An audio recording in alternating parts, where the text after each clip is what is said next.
Well, France is witnessing a new wave of protests and strikes against the government's highly unpopular pension reforms. Now, the reforms have raised the retirement age by 2 years to 64. Our correspondent, Ramin Mazahir, joined us live from Paris.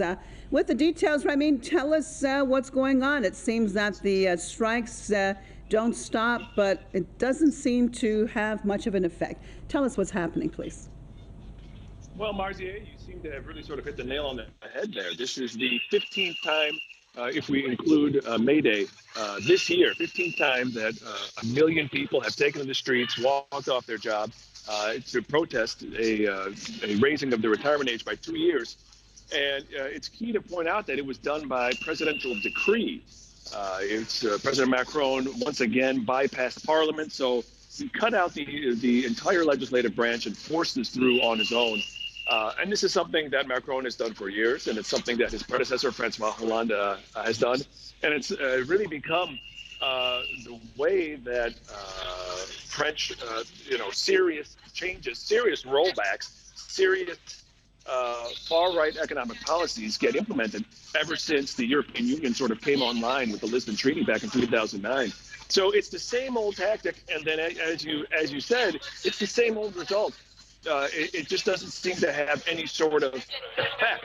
And even today, the leader of the largest union said that whether we like it or not, this battle is in the middle of finishing. So this is probably going to be the last major demonstration led by unions who always take the summer off. This is probably going to be the last one. So unions are essentially sort of throwing in the towel. As this union leader said, there is a lot of anger in this country. Another union leader said today that things cannot go back to the way that it was before. It's almost as if many French people, even the activists that I speak with, it's almost as if they have a sort of amnesia caused by the COVID era or something, because they seem to believe that this is something new. We have seen it over and over during the age of austerity, which I think we can say this is now for sure the age of austerity part 2, post-COVID. We have seen over and over how, in France and across Europe, there is a very clear democratic will. In this case, 70% of the population is against this raising of the retirement age. There's a clear popular will, and it's totally ignored.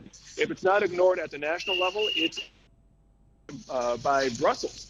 So one way or another across Europe, the democratic will, when it comes to public policy, is just being totally ignored. So you can see the anger here today. I've already seen, some people of a certain political party. They just had their kiosk knocked over for being too far right, even though they're really kind of on the left sometimes, on the right sometimes. But it just really I think it shows that there's a lot of dismay. But regardless, in almost 300 cities and towns today, there are demonstrations. They are expecting more than 1 million people. Mm-hmm. And then Thursday is really going to be this is really the nail in the coffin. There is a parliamentary group that is going to try and force a bill that allows Parliament to vote on the age hike, but Macron and the Conservatives they are going to block it. So once that's done, then there's basically no more recourse. And then unions who have, they have led the same failed tactic year after year after year. They're going to take the summer off. The only people who have ever not taken the summer off in France are the yellow vests, which have, of course, been massively repressed, and they are still getting really, really significant prison sentences, all in an effort to make sure that people don't join them again. So France is it's at a crossroads, but the road ahead is very short. It seems certain that by the end of this week, everybody has pretty much thrown in the towel. And it really comes down to, what does this say about French democracy? What does it say about the democracy of the European Union? What does it say about Western democracy? What does it say about liberal democracy in general? The West insists that this is the best universal form of government.